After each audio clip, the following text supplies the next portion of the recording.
Hello again, it's time for another update on my road back to fitness. It's week 2, it's Friday today, so I've done nearly 2 weeks. I've got a long ride to do tomorrow, and then I'll have done 2 full weeks, and then I'm going to have an easy period and then do a longer ride, test ride, a fairly flat ride to do some distance and see how I get on, what my average speed is and all those other good things. I think it's going well in general. I'm coping with the training pretty well, but I am getting a bit tired. I was quite surprised how tired I've been after just 2 weeks of training. John has had a pretty good week of training last week. As you can see from Training Peaks, he managed to do a decent long ride on the Sunday, which was actually a bit longer than planned, but he seemed to recover from it fine. So that shows that his endurance fitness is good. You can see that his power was pretty consistent throughout the ride, as was his heart rate. It climbed a bit on the climbs, but we would expect that, especially around here. Off the back of what he did last week, we've decided to try and increase the amount he does for his first long ride. He didn't wind up riding last Thursday, but that did give us some pause for thought because he felt quite tired after the FDP test on the Wednesday. So we've decided to make Thursday a rest day. It seems to make more sense to have the good quality ride on the Wednesday and then the other key workout being the long ride on the Saturday and being as fresh as we can for them. The interval session on the Wednesday went really well. It's a similar session that's in the group training plan, the EBR Cycling Club plan, but because I'm just starting out, it's 4x4 instead of 5x5, so, and also there's a bit of extra recovery, but the intensity is the same. We haven't changed the intensity because there'll still be quite a good stimulus, but because I'm just getting back into it, then it might take me a bit longer to recover, and we don't want to create too much fatigue. He was able to maintain the power throughout the reps, and it looks good. This particular session was an adaptation of the EBR Cycling Club plan. I simply reduced the number of reps for John and increased the amount of rest he had.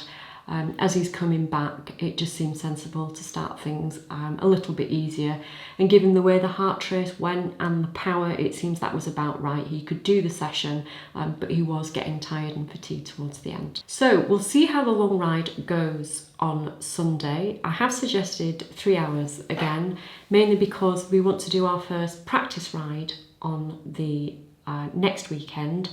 So it'd be nice if he's not running into his easy week feeling completely tired and unable to get recovered enough for his first practice ride. We've also spent some time looking at an annual training plan.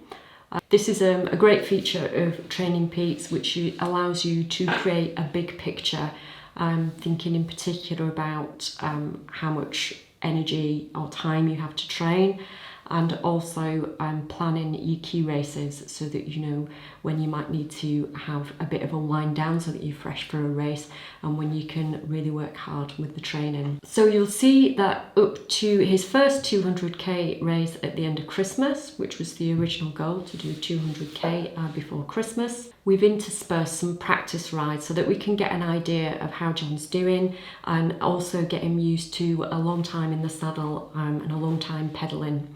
It's also a good time to practice things like the kind of gear you might want to use, and obviously eating and drinking, which we would do on any weekend long ride in any case, but things start to change as the hours tick by, so maybe your taste change or it's more difficult to eat or drink things. So our first practice ride is a week on Saturday, so we're looking forward to seeing how John does with that. The plan is, once we've done the first 200, to then try and do 200 kilometres a month. So for next week, in time for his first test ride, it's important that John feels rested and ready to do that, so that we're kind of mimicking what will happen for the actual 200 kilometre ride, and also to make sure that it's as positive as experience as it can be, because we're stretching the limits with this.